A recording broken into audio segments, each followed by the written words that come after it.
Good morning, good afternoon, good evening, folks. Michael Zuber, one rental at a time, back with the boys from Convoy. How you doing, Justin and Dustin and Jonathan? Boy, kind of merge those two words together. How you guys doing? We're good. My brain just Don't worry about it. it goes faster than my mouth sometimes. Well, hey, we've been talking now, I think about 4 months, certainly 3 months. You hopefully had some interaction with One Rental at a Time fans, and I'm just curious, has anybody reached out? Has anybody had questions? Are they fun to deal with? They're clueless. You know, what's One Rental at a Time done for the business? No, the One Rental at a Time subscribers have been a pleasure to work with, and it's because of their knowledge of the industry. You know, it's different when you're speaking with somebody that owns, let's say, multiple properties or watches your show because they understand the game. That's good. I'll be the first, and John would be too. We really got a fun experience with your subscribers because our first show was probably the very start of the entire turmoil that the non-QM industry has seen. So that's true. Yeah. Like it's been an interesting, fun, not so fun ride, dragging these loans to the finish line for your subscribers, but they've all been understanding and you know, can't do anything about the past, but right. Yeah. No. Yeah. You know, it's all a timing game in this industry right now. So, and a lot of it was, you know, obviously your subscribers understand, but we do have to say it's like a lot of it is out of our control, right? There's a lot of things that, you know, the market's doing that's happening that's, you know, completely out of our hands. No matter what we kick and scream, if these lenders are like, well, we're going to Wall Street, they're not buying it, you know, and so we can't do it, then obviously it looks bad on us because we're the ones that have to deliver the bad news. However, you know, it's not like we're not fighting for anybody. It's literally just the market, and hopefully we can get a little more stability. So, you know, find a little footing and everything. Yeah. When I go back and think about our very first interview, I remember we talked about a 40-year mortgage. I think the first one we did was 10-year IO, 30-year AM. And then we did another show, 40-year full amortization. That seems like it was 2 or 3 months ago. I'm guessing some One Rental at a Time fans called because of that. I'm just guessing. Yeah, I'm gonna say it was like, let me see.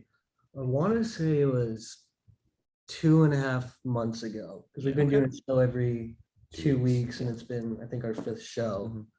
I mean, it's crazy. You can see it in 2.5 months.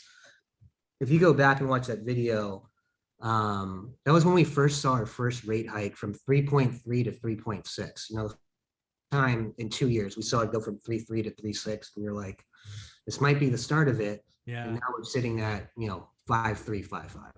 Wow. Yeah, that's crazy to think that that's 2.5 months. Rates are up 200 basis points. Yeah. I mean, we can't continue at that level for the. No, I would think not. But you know, that's what I was saying with your subscribers. Like they've really seen. I mean, in my lifetime or my career doing this, this is the craziest 2 months I've ever, you know, been a part of. Yeah, I've been borrowing money for 25 years now. I don't remember a time. Yeah, I don't remember a time where rates went up. Because again, Bernanke did like 16 or 17 rate hikes, but they were just a quarter every time. We were just so, again, I actually think it was because of the $9 trillion. I think that's something not a lot of people talk about. Right. Yeah. We've had the Fed funds rate at 0 before. Like this is like the 3rd time or something. What we never had before was the Fed, who doesn't need to make a profit, buying mortgage-backed securities. And they bought, I don't know, 9 trillion or 6 trillion or whatever it is. I think that's an interesting wrinkle that got us to that lifetime low. So yeah, it's, you know, the beauty about real estate investing is you can always do it. You just got to run the numbers. You got to figure out, I call it yield. Some people call it cash on cash. Your cost of capital is just a variable. If it's 4%, it's 4. If it's 5, it's 5. You just go get the best rate you can. Work with people that can help you close, because sometimes people chase rates, but you can't close. So that doesn't do you any good. I would reach out, you know, in this case to you two, Jonathan and Dustin at Convoy, to make sure you understand what's going on, because rates have moved a lot in the last 2.5 months. So I think over communicating is the right idea. Would you think that's fair? Yeah, I would agree. And they honestly, your subscribers have been very helpful, where they check in with us as Good. much as we check in with them. Good. Obviously, I mean, a lot of credit goes to you for keeping them so well informed. Thank you. Ever since starting on the show, Dustin and I watch your videos regularly and religiously. So I think it's great. But yeah, continue to follow up with us. If you don't hear from us within 48 hours, I would say reach out again. A lot of them typically have our phone numbers and everything direct Nice. access. We don't respond to an email, text us. We want to be as accessible as possible, but we're kind of navigating through rough waters, with a hazy fog in front of us. And if we don't see, hear someone shout, "Hey, Captain, what's going on?" in the back, Right. just keep pinging us, and we'll reach back out. Yeah, that's good. Yeah. advice. Yeah. Very, very cool. Any other kind of closing thoughts? Any other words of wisdom for One Rental at a Time fans you want to give them?